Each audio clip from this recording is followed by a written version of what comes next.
Hello friends, welcome back to part 2 of our tutorial on studying on Carl Auto. Carl Auto के part 1 में हम Carl Auto के manufacturing के बारे में समझा, उनके प्रोडक्ट्स के बारे में डिटेल में समझा, उनके फंडामेंटल एनालिसिस किया कि किस तरह से कंपनी का रेवेन्यू बढ़ रहा है, मार्जिन्स में क्या इफेक्ट हो रहा है। अभी हम लोग पार्ट 2 में डिस्कस करेंगे इनका रेवेन्यू मिक्स क्या है, मैनेजमेंट ने कॉन कॉल में क्या गाइडेंस दिया है, उसके बेसिस पे आगे क्या वैल्यूएशन निकल के आ सकता है। तो चलिए स्टडी करते हैं और आगे बढ़ते हैं। तो लोकेशन वाइज अगर हम देखें तो इंडिया से इनका 72% ऑफ द रेवेन्यू इंडिया से आता है और 28% रेवेन्यू इनका रेस्ट ऑफ द वर्ल्ड से आता है। मार्केट और रॉ मटेरियल वाइज अगर देखें तो इनका मार्केट जो बिजनेस है वो ओईएम से 71% आता है। अब आपको लगेगा ये ओईएम क्या होता है? ओईएम का मतलब होता है ओरिजिनल इक्विपमेंट मैन्युफैक्चरर्स। दूसरा होता है आफ्टर मार्केट। आफ्टर मार्केट जहां पर कंपैटिबल प्रोडक्ट्स देते हैं।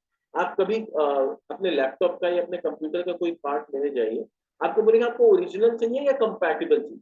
ओरिजिनल का मतलब है अगर मारुति का सपोज गाड़ी है तो मारुति का अगर गाड़ी का कोई पार्ट खराब हो गया तो मारुति का ओरिजिनल पार्ट लाके अगर हम लगाते हैं उसको बोलते हैं ओरिजिनल इक्विपमेंट मैन्युफैक्चरर्स। यानी जो लोग ओरिजिनल पार्ट्स बनाते हैं जो रिप्लेसमेंट मार्केट में भी यूज होता है और ओरिजिनल जो गाड़ी मैन्युफैक्चर हो रहा है उसमें तो यूज होता ही है। आफ्टर मार्केट का मतलब है कि ओरिजिनल आपको नहीं मिलेगा बट उसका कंपैटिबल प्रोडक्ट मिलेगा। तो कुछ मैन्युफैक्चरर होते हैं जिनके पास कंपनी की तरफ से लाइसेंस होता है या परमिशन होता है, वो लोग ओरिजिनल इक्विपमेंट बनाते हैं। उनसे ये उनको ये लोग 71% रेवेन्यू उनका वहां से आता है। और फिर कुछ मैन्युफैक्चरर जो बोलते हैं ओरिजिनल तो हमारे पास लाइसेंस नहीं है बट उससे मिलता जुलता प्रोडक्ट हम बना सकते हैं जो कंपैटिबल होगा, तो उसको बोलते हैं आफ्टर मार्केट। ठीक है, तो आई होप ये वर्ड्स टेक्निकल वर्ड्स क्लियर हुआ। मैं बार बार फोकस करता हूँ कि जब हम बिजनेस को पढ़ते हैं ना तो हमें बिजनेस के लैंग्वेज को समझ में आना चाहिए। इंडस्ट्री, लैंग्वेज ऑफ इंडस्ट्री एक बहुत इंपॉर्टेंट चीज होता है। जब तक आपको इंडस्ट्री का लैंग्वेज नहीं पता होगा आप बिजनेस को प्रॉपरली नहीं समझ पाएंगे। अगर ओईएम का मतलब आपको नहीं पता है, आफ्टर मार्केट का मतलब नहीं पता है, तो आप कंपनी को स्टडी भी कर लोगे तो वो क्लियरिटी नहीं आएगा। इसलिए language of industry, language of business is very important. Raw material का ब्रेकअप अगर देखें तो फॉर्जिंग्स में 34% यूज होता है, जॉइंटिंग में 26% यूज होता है, टिन प्लेट 22% इस्तेमाल होता है, ऑटो कंपोनेंट्स 12% और अदर्स करीब करीब 5 या 6% का इस्तेमाल होता है। मतलब रॉ मटेरियल कहाँ पर कितने लगते हैं। गैस्केट बिजनेस को अगर हम देखें तो इनका over the year gasket business बढ़ते जा रहा है। क्वार्टर 1 में 106 करोड़ का इन्होंने गैस्केट बिजनेस से रेवेन्यू किया है। इनका अगर सेगमेंट वाइज ब्रेकअप करें तो एक्सपोर्ट गैस्केट मेनली ये लोग एक्सपोर्ट करते हैं तो 69% ऑफ द रेवेन्यू एक्सपोर्ट से आता है। आफ्टर मार्केट से 8%, ओरिजिनल इक्विपमेंट मैन्युफैक्चरिंग से 16% और अदर्स से 7%। और क्वार्टर 1 का ओईएम का अगर खाली ब्रेकअप देखें, क्योंकि ओईएम से इनका अच्छा खासा रेवेन्यू आता है, तो ओईएम का ब्रेकअप देखें तो टू व्हीलर थ्री व्हीलर से 24% आ रहा है, पैसेंजर व्हीकल से 5% आ रहा है, मीडियम कमर्शियल व्हीकल से 36%, लाइट कमर्शियल व्हीकल से 13%, एग्री एंड ऑफलोडर से 19% और बाकी से 3%। तो काफी अच्छा खासा डाइवर्सिफिकेशन है कि जो इनका बिजनेस ओईएम से है उसमें भी अलग अलग सेगमेंट से रेवेन्यू आ रहा है, किसी एक पर्टिकुलर सेगमेंट पे they are not dependent. In house tooling और डिजाइन और मैन्युफैक्चरिंग का इनका काम है। 40% मार्केट शेयर है गैस्केट्स में। ठीक है, और जो इनके नियरेस्ट कॉम्पिटिटर है गैस्केट में उससे 3 गुना ज्यादा इनका market share. Single source supplier है, 5 ऐसे इनके पास कस्टमर्स हैं जो सिर्फ और सिर्फ इन्हीं से सामान लेते हैं गैस्केट में। इसको बोलते हैं सिंगल सोर्स सप्लायर, यानी इनके कस्टमर और कहीं नहीं जाते हैं गैस्केट खरीदने, इन्हीं के पास आते हैं। 100% एस्बेस्टस फ्री प्लेयर है ये लोग। They have introduced dedicated heat sealed line which is critical for heat, sound and vibration insulation. Signed an exclusive contract with Sanwa for lightweight aluminum heat shields, which is used for automotive application, especially in passenger vehicle segment. तो इन्होंने एक exclusive contract sign किया सनवा के साथ जहां light weight aluminium heat sheet ये लोग सप्लाई करेंगे जो कि ऑटोमोटिव एप्लीकेशन में इस्तेमाल होता है। फिर वैल्यू एडेड फीचर्स इनके पास है like noise reduction, emission control, heat insulation, challenging temperature को बर्दाश्त करने वाले प्रोडक्ट, ये सारे अच्छे अच्छे प्रोडक्ट्स इनके पास है। और जितना भी ओईएम यानी ओरिजिनल इक्विपमेंट्स लोग बनाते हैं वो BS6 को कंप्लाई करते हैं। तो यानी अभी नया जो गवर्नमेंट का रूल आया है कि जितने भी गाड़ी बनेंगे सब BS6 इंजन होने चाहिए, तो वो क्वालिटी को केटर करने वाले, वो क्वालिटी के हिसाब से प्रोडक्ट बना के देने वाले, they are one of the major company. Forgings का अगर बात करूं तो फोर्जिंग्स का भी आप देख सकते हो over the years revenue up trend में ही है। एक्सपोर्ट 53% होता है, ओईएम्स में 12% और others 35%। Installed 2500 ton press completed हो गया। In discussion with various Indian and European Tier 1 customer for heavier forging products, यानी बड़े forging products के लिए already ये लोग Indian players और Tier 1 customers के साथ discussion में। They have started supplies to for order received from European OEMs को ये लोग order already दे रहे हैं। Moving towards heavier forged parts, and currently this segment is gaining momentum both in domestic and overseas market। तो ये segment में domestic में भी interest बन रहा है और overseas market में भी interest बन रहा है।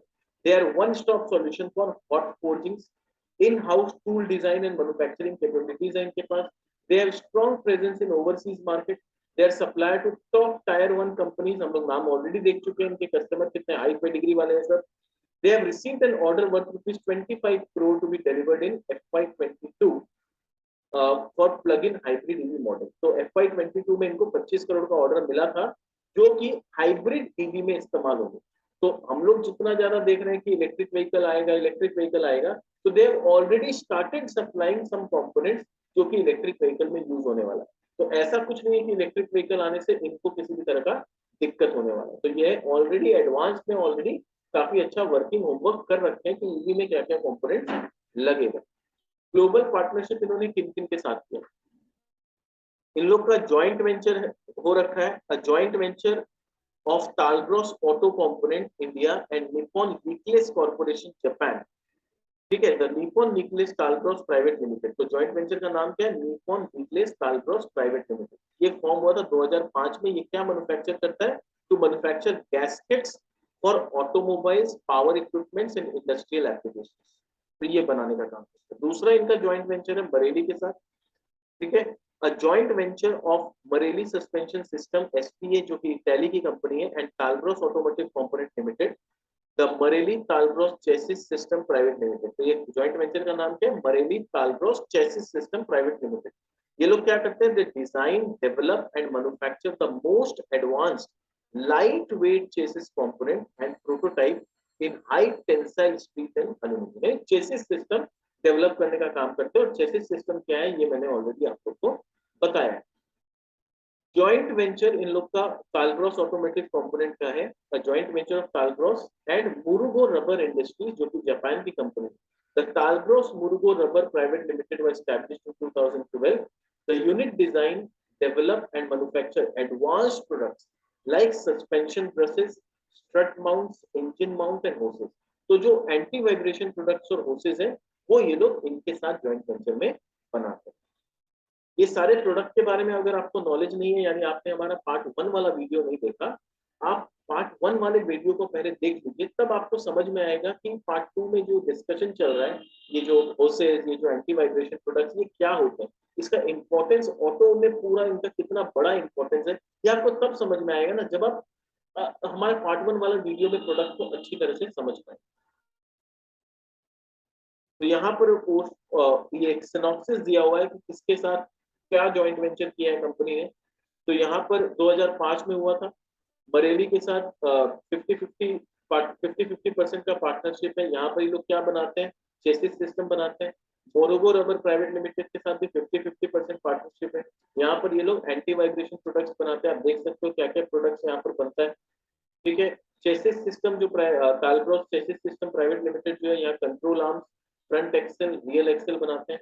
इनके की कस्टमर किस डिवीजन में कौन कौन से हैं ये आप नाम ऑलरेडी मैंने बताया, आप यहाँ भी नाम वीडियो पॉज करके पढ़ सकते हैं कि कौन कौन से इनके की कस्टमर्स हैं। फिर जॉइंट वेंचर का परफॉर्मेंस देखें तो निकलेस का परफॉर्मेंस थोड़ा दिन पे दिन डाउन होते जा रहा है। तो ये थोड़ा सा सोचने वाला बात है कि गैस्केट का जो बिजनेस है इनका थोड़ा सा डाउन हो रहा है। FY21 में भी डाउन हुआ, FY22 में भी डाउन हुआ। तो क्या बिजनेस में पोटेंशियल कम हो रहा है या कोई दिक्कत आ रही है, ये समझना हो।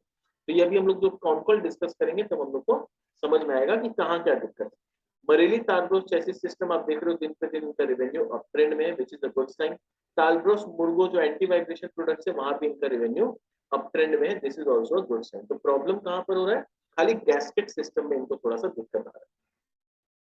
Q1 FY23 का परफॉर्मेंस देखें तो गैस्केट में पिछले साल 88 करोड़ का रेवेन्यू था, इस साल 106 करोड़ का है। ये जो स्टैंड अलोन जो न्यूक्लियस के साथ है वहां 13 करोड़ का रेवेन्यू था, वो बढ़ के 22 करोड़ का हो गया। ये हम लोग कौन सा बात कर रहे हैं, क्वार्टर ऑन क्वार्टर। तो पिछले साल जो जून क्वार्टर का रिजल्ट आया था उसमें क्या था और इस साल जून क्वार्टर का रिजल्ट में क्या है, तो पिछले साल से कंपेयर करके हम लोग को अच्छा लग रहा है। बट रीजन क्यों अच्छा लग रहा है, पिछले साल जून क्वार्टर में इंडिया में बहुत बड़ा लॉकडाउन लगा हुआ था, लोगों में बहुत मतलब कोरोना काफी ज्यादा फैला हुआ था, उसकी वजह से बिजनेस में काफी प्रॉब्लम्स हुए थे, तो उस वजह से बेस बहुत छोटा है, इस वजह से ये क्वार्टर वन के नंबर्स हमें अच्छे लग रहे हैं। फोर्जिंग्स का अगर बात करूं तो पिछले साल 51 करोड़ का रेवेन्यू था, अभी 49 करोड़ का हुआ, तो थोड़ा सा डिप आया है। चेसिस सिस्टम में इंप्रूवमेंट आया, 32 करोड़ का रेवेन्यू 45 करोड़ का हो गया, और एंटी वाइब्रेशन 12 करोड़ से बढ़ के 17 करोड़। तो ऑल इन ऑल पिछले साल क्वार्टर वन में 196 करोड़ का जो रेवेन्यू था वो बढ़ के 238 करोड़ का हो गया। तो टॉप लाइन इंप्रूव हुआ है ईयर ऑन ईयर। अभी इनको एक बहुत बड़ा ऑर्डर मिला है 400 करोड़ से ज्यादा का, विच is a big boost for the company like this.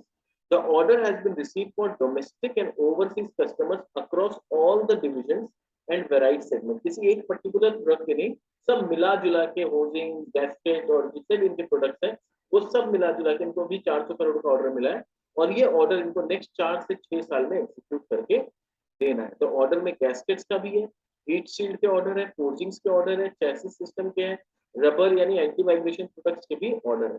Out of new order 18% account for electric vehicle. तो 400 करोड़ में 18%, करीब करीब 70-75 करोड़ का जो ऑर्डर है वो इलेक्ट्रिक व्हीकल सेगमेंट से from the leading established domestic original equipment manufacturing company in PV segment.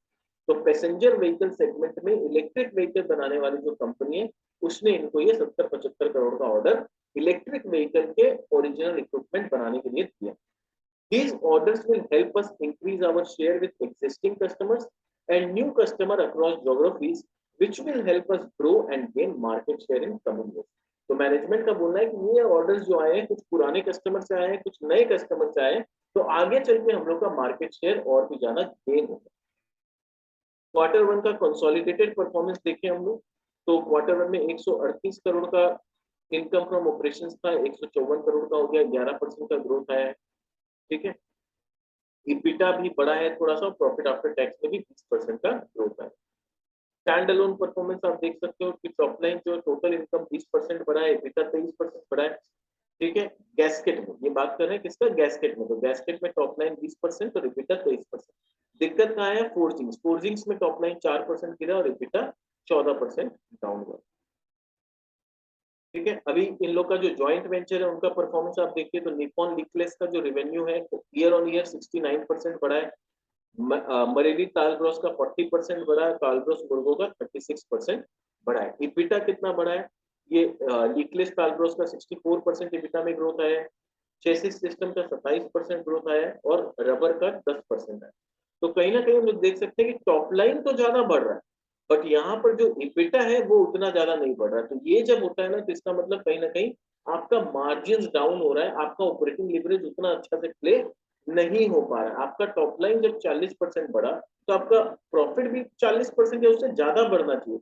आपका प्रॉफिट उससे कम बढ़ा, यानी कहीं ना कहीं आपने कस्टमर को तो रिटेन किया है, बट आपने अगर आपका रॉ मटेरियल का प्राइसेस बढ़ा है ना तो वो प्राइस हाइक आप नहीं ले पाए, तो आपका मार्जिन वहां डाउन हो गया, जिसकी वजह से ग्रोथ कम आया।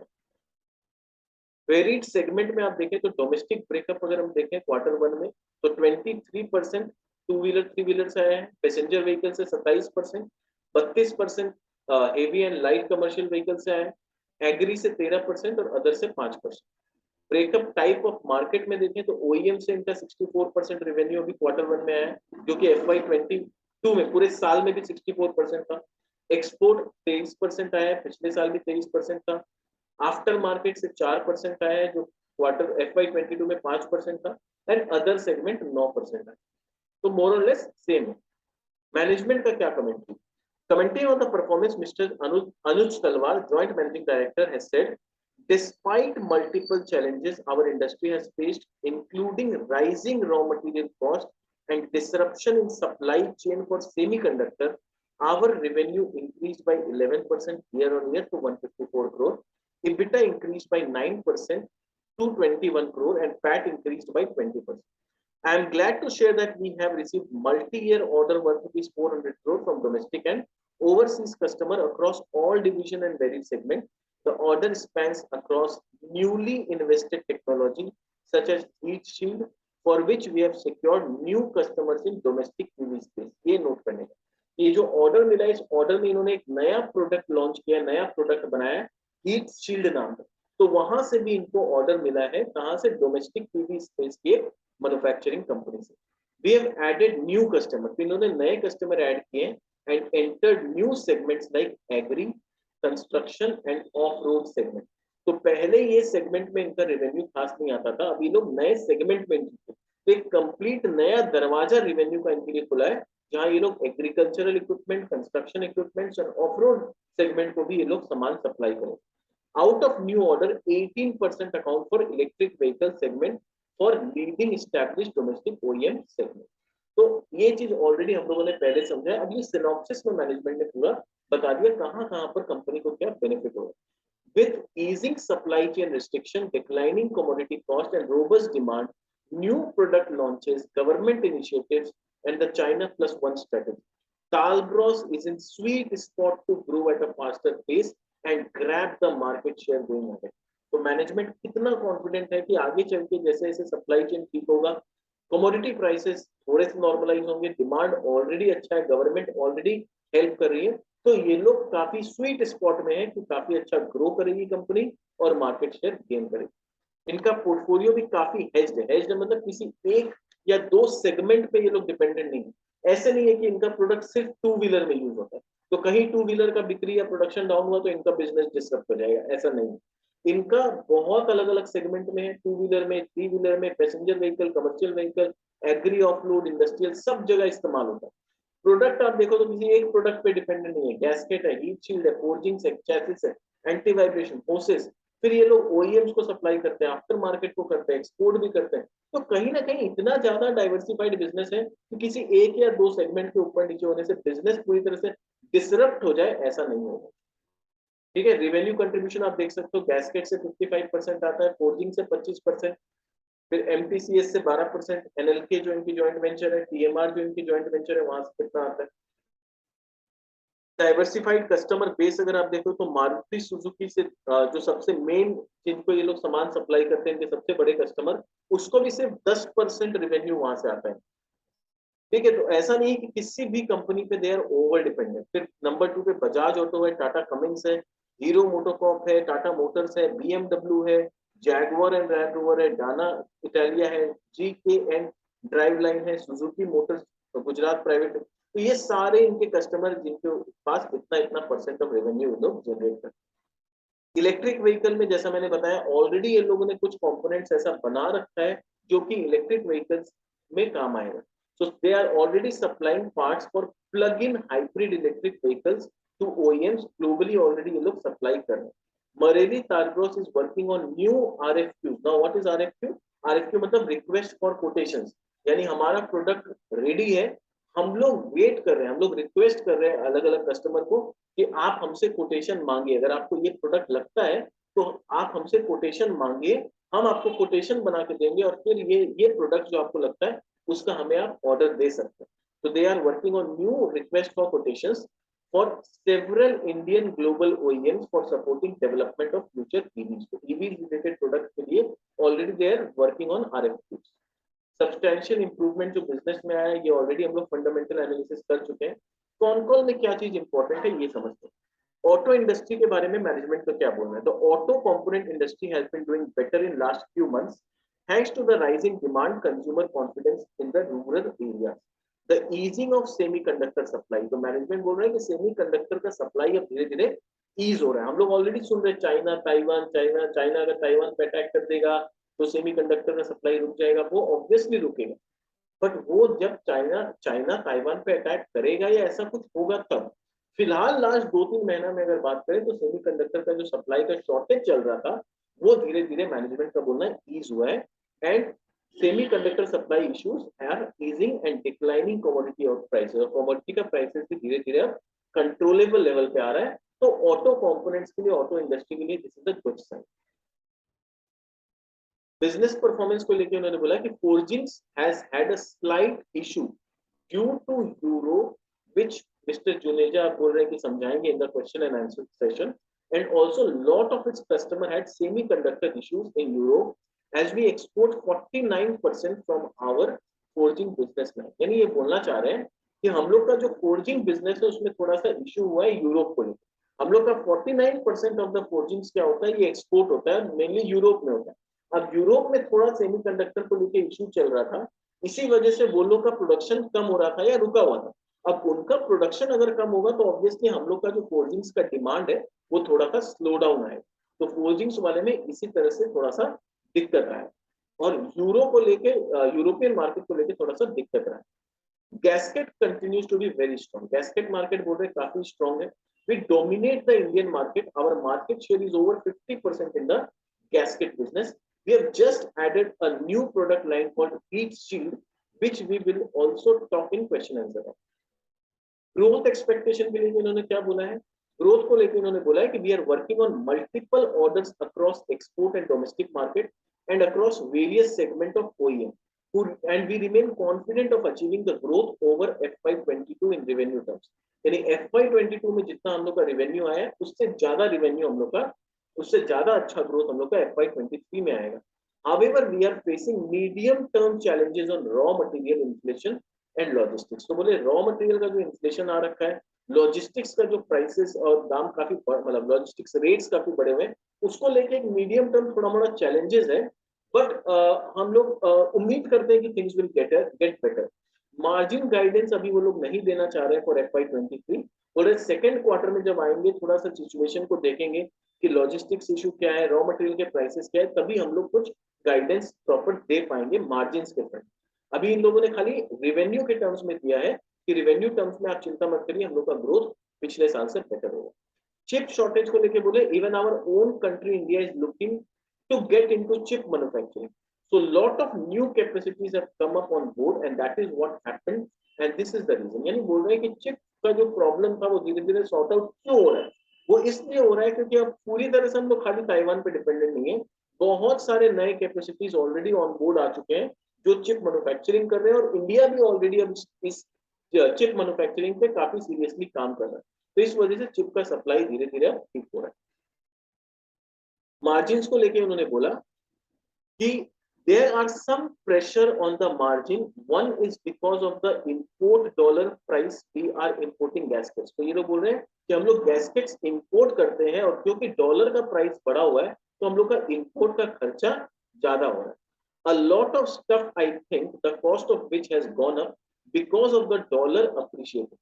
And number two, some critical raw materials of rubber we are facing problem of prices, but these prices are recoverable. 90% plus are recoverable from the customers. Of course, it will take 1 or 2 quarters to recover. We will be able to recover the price increase by the end of the year. यानी दो problem इनको margin के front में हो रहा है। एक तो ये लोग क्या होता है कि कुछ प्रोडक्ट ये लोग इंपोर्ट करते हैं गैस्केट में, तो वहां पर क्या हो रहा है क्योंकि डॉलर का प्राइस बढ़ा हुआ है, इंपोर्ट बिल ज्यादा आ जा रहा है, तो वहां पर इनको थोड़ा दिक्कत हो रहा है। दूसरा ये बोल रहे हैं कि प्राइसेस जो बढ़ा है रॉ मटेरियल का रबर के फ्रंट में, वहां पर इनको थोड़ा दिक्कत आ रहा है। बट ये बोल रहे हैं 90% से ज्यादा ये लोग जो प्राइस इंक्रीज है वो अपने कस्टमर से रिकवर कर लेंगे, पर 1-2 क्वार्टर लगेगा। तो एक क्वार्टर ऑलरेडी बीत चुका है जहां पर इनका मार्जिन डिप हुआ है। हो सकता है सितंबर क्वार्टर में भी थोड़ा सा दिक्कत रहे as per what management says, और उसके बाद थिंग्स विल इंप्रूव क्योंकि तब तक ये लोग प्राइस पास ऑन कर चुके हैं। रॉ मटेरियल प्राइसिंग को लेकर उन्होंने बोला but in the first quarter was there any impact on raw material pricing. Of course बोले फर्स्ट क्वार्टर में ऑलरेडी ये इंपैक्ट हम लोग देख चुके हैं क्योंकि डॉलर 75-76 वाला डॉलर आज 79-80 पे जा चुका है इन the first quarter itself. So material prices also increase in this quarter. तो मटेरियल प्राइसेस का ऑलरेडी इंपैक्ट आया हुआ है। न्यू मॉडल्स में ये लोग जो एंट्री कर रहे हैं उसको लेकर बताया we have added some new customers in India. We have added Hyundai as a new customer, so the new SUV being the part of their journey. Maruti, the new variants that have been launched, we are part of that as well. Tata Motors, we are very, very aggressive with the Marelli joint venture. So all their new models, the EVs, the Punch, the Hornbill, we are part of that. We are also part of Jaguar Land Rover vehicle globally, the Discovery Sport, the Range Rover Sport and the Range Rover. So we are in healthy situation, so it looks very good action. तो बोल रहे बड़े बड़े company जितने भी नए नए models लेके आ रहे हैं, उन सारे मॉडल्स में हम लोग का ऑटो कंपोनेंट्स इस्तेमाल होगा। तो जितना ज्यादा ये लोग नए प्रोडक्ट्स लॉन्च करेंगे, हमारा जो बिक्री है उतना ज्यादा बढ़ेगा, हमारा टॉप लाइन और ज्यादा ग्रोथ करेगा। तो इसलिए the things are looking very good. Capacity utilisation का बात करें तो गैस्केट में 87-88% का यूटिलाइजेशन है, फोर्जिंग में 78% का है, निपॉन वीकलेस में 80% का है, मैग्नेटी मेरेली में 79% 75% का है, और मुरुगो में 90% का कैपेसिटी यूटिलाइजेशन है, और होसेस में it is 35% in the first quarter. Heat shield पे बोले कि we are hopeful that in the next 3 to 4 years the business can touch up to 60 crore to 70 crore। यानी जो नया प्रोडक्ट हीट शीट इन्होंने लॉन्च किया है, उसमें बोल रहे नेक्स्ट 3 से 4 साल में सिर्फ इस एक प्रोडक्ट से हम लोग 60 से 70 करोड़ का टॉप लाइन जनरेट कर सकते हैं। एक्सपोर्ट को लेकर उन्होंने बोला there is no doom in export order, it is just a temporary phase and others you always know but it is not that bad. बोल रहे कि इतना बुरा नहीं है, एक्सपोर्ट कम दिख रहा है बट सिचुएशन उतना बुरा नहीं है। We are doing well, we are getting Dana is okay and other customers of gaskets are fine. और गैस्केट के भी जो और दूसरे कस्टमर्स है they are also doing fine, तो उनके बिजनेस को लेकर कोई दिक्कत नहीं। एक्सपोर्ट को लेकर उन्होंने बताया कि एक्सपोर्ट हम लोग का जो Q1 में कम दिख रहा है, पिछले साल ये 42.7 करोड़ था और इस साल ये 41 करोड़ है, तो थोड़ा सा लग रहा है कि एक्सपोर्ट हम लोग का कम हुआ है। रीजन ये बता रहे हैं कि one of the reason of the lower export was non availability of containers. बोल रहे ऐसा नहीं कि एक्सपोर्ट ऑर्डर नहीं था हमारे पास, और एक्सपोर्ट ऑर्डर था, सामान भी रेडी था, पर कंटेनर नहीं मिला, इसलिए हम एक्सपोर्ट कर नहीं थे। गैस्केट डिवीजन में बोल रहे 2.2 करोड़ का export could not be shipped because of non availability of container. कि सामान गोडाउन में पड़ा हुआ था, हम भेजना चाहते थे पर कंटेनर नहीं था, वरना क्या होता, तो 2.2 करोड़ का एक्स्ट्रा सप्लाई हम लोग का रिवेन्यू दिख जाता गैस्केट में। तो ऐसा नहीं है कि ऑर्डर नहीं आ रहे, कंटेनर का प्रॉब्लम था, इस वजह से हम लोग को दिक्कत आई। अब आता है कि ये सब मैनेजमेंट के बारे में हम लोगों ने डिस्कशन किया, कंपनी के बारे में इतना इन डेप्थ हम लोगों ने समझा, इनके प्रोडक्ट को समझा। तो अकॉर्डिंग टू मी क्या इसका वैल्यूएशन निकल के आना चाहिए, क्या ग्रोथ हो सकता है कंपनी में। तो अगर मैं बुल फेस का बात करूं, अगर सब कुछ बहुत अच्छा है तो हो सकता है कंपनी में 12% का टॉप लाइन ग्रोथ है, रेवेन्यू FY23 का 646 करोड़ का रेवेन्यू हो, इबिटा 13% इबिटा मार्जिन कंपनी कर सकती है, क्योंकि नए नए वैल्यू एडेड प्रोडक्ट कंपनी लेके आ रही है, तो वहां काफी अच्छा स्कोप बन, तो ये प्राइस ऊपर 610 तक जा सकता है। अगर नॉर्मली बिजनेस चला, बहुत अच्छा भी नहीं तो बहुत खराब भी नहीं, तो 10-11% का टॉप लाइन ग्रोथ आ सकता है, इबिटा मार्जिन 11% के आसपास रह सकता है, तो प्राइस थोड़ा यहाँ पर 443-450 तक नीचे आ सकता है। यानी कहीं ना कहीं अभी जो ये प्राइस है वो थोड़ा सा सिचुएशन वाइज ओवर वैल्यूड दिख रहा है। पर अगर ऑटो कंपोनेंट्स के अच्छे ऑर्डर आते हैं तो कंपनी, ऐसी कंपनी को हमें ट्रैक करते रहना होगा। अगर इनको और अच्छे अच्छे ऑर्डर्स मिलते हैं और ऑटो का बिक्री बढ़ता है, ऑटो नंबर्स को ट्रैक करते रहना होगा कि मंथ ऑन मंथ ऑटो का प्रोडक्शन कैसा हो रहा है, ऑटो का सेल्स कैसा हो रहा है। उससे पता चलेगा कि हम लोग जो है, हम लोग बुल फेज की तरफ जा रहे हैं या नहीं जा रहे। और ऑटो नंबर्स अगर डाउन आता है, चिप का प्रॉब्लम दोबारा आता है, तो हम लोग यहाँ से बियरिश फेज में जा सकते हैं। तो अभी हम लोग क्या है, हम लोग इस सिचुएशन में, तो हम लोग ट्रैक जब करेंगे ऑटो कंपनीज को, उनके नंबर्स को, तब डिसाइड कर पाएंगे कि हम लोग यहाँ मूव कर रहे हैं या यहाँ मूव कर रहे हैं। तो अगर सिचुएशन खराब हो गया और ग्रोथ सिर्फ 8% का आया, रॉ मटेरियल प्राइसेस और ज्यादा बढ़ गया, पास ऑन नहीं कर पाए, ऑपरेटिंग लिवरेज नहीं ले पाए, तो मार्जिन सिर्फ 9% का रह जाएगा इनके पास, तो ये गिर के 250-260 रुपए तक नीचे आ सकती है। अगर इकोनॉमी में स्लो डाउन आ जाता है, जैसा बात चल रहा है कि चाइना ताइवान ये सब हो जाएगा, चाइना अटैक कर देगा, अगर चाइना ऐसा कुछ बेवकूफी कर देता है तो ये तो पूरे वर्ल्ड लेवल पे ग्लोबल इकोनॉमी के लिए खतरा हो जाएगा। तो फिर ऑटो का बिक्री तो डाउन होना ही है, तो इन जैसी कंपनी के लिए दिक्कत आएगा।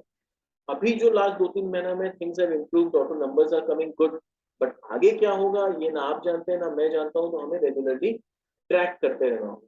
मेरा काम आपको सिर्फ एजुकेट करना है इस बिजनेस के बारे में कि बिजनेस क्या काम करती है, कहाँ इसके प्रोडक्ट का इस्तेमाल होता है, इंडस्ट्री कैसा है।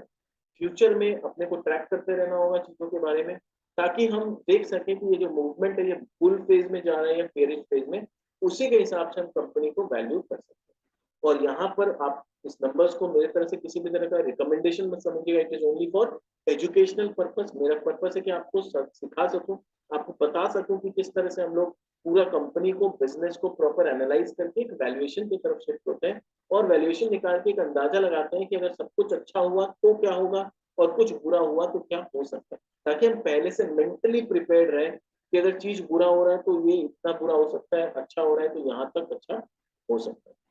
This was all from my side. उम्मीद करता हूँ आपको ये वीडियो पसंद आया होगा। अगर पसंद आया तो लाइक बटन दबा दीजिए, अगर आप नए आए हैं हमारे चैनल में तो सब्सक्राइब जरूर करिए, और अगर आपने पार्ट 1 वाला वीडियो नहीं देखा है तो पार्ट 1 वाले वीडियो को आप पहले देखिए और उसके बाद पार्ट 2 को दोबारा देखिए, ताकि आपको पूरा बिजनेस का क्लियरिटी आ जाए कि बिजनेस क्या है और आगे इसका फ्यूचर पोटेंशियल क्या है। उम्मीद करता हूँ आप अपने दोस्तों के साथ भी शेयर करेंगे और हमें कमेंट्स करके हमें बताएंगे कि आपको क्या अच्छा लग रहा है और आप क्या देखना चाहते हैं। कुछ ऐसा पॉइंट है जो अगर हम लोगों ने मिस किया है तो आप हमें कमेंट के जरिए या ईमेल, ये जो ईमेल आईडी है इस पे आप हमारे साथ कांटेक्ट कर सकते हैं, किसी भी तरह का अगर आप हमारे हमारे साथ डिस्कशन करना चाहें तो। और दोस्तों के साथ शेयर करना मत भूलिएगा, इससे हमारा मोटिवेशन बना रहता है। अगर लोग सब्सक्राइब करते हैं हमारे चैनल को, व्यूज अच्छा आता है तो क्या होता है, मोटिवेशन रहता है, ऐसा लगता है कि हम कुछ अच्छा काम कर रहे हैं, आप लोगों को हमारे इस वर्क से कुछ फायदा मिल रहा है। तब क्या होता है, हमें लगता है कि और भी ज्यादा रिस्पॉन्सिबली काम करें, कंपनी को और भी इनडेप्थ एनालिसिस करें और भी अच्छा से आपको वैल्यूएशन निकाल के दिखाएं, ताकि आपको एक क्लियरिटी आए किसी भी बिजनेस के बारे में। थैंक यू सो मच, मिलते हैं हमारे नेक्स्ट वीडियो में किसी नई कंपनी के साथ, तब तक के लिए बाय बाय।